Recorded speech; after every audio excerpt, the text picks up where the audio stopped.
compliment about the security, protective gears, your helmet. I have the helmet. I have at least the alarm green kind of color coordination.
Also, by the way, hope you guys can see me, but I would love also to just compliment about the security, not security, but maybe the protective gears, you know, your helmet. I have the helmet. I have at least the color green kind of color coordination.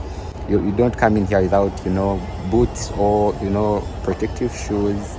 And so far all the workers I've actually seen, they have on protective gears, so that is really a very good plus when it comes to this project. Always I knew that Chinese are very good when it comes to such projects and making sure that there are a couple of things put in place before they accomplish or start a project. But when you are here, you can vividly see that they are really doing something, and that something is literally in the right track.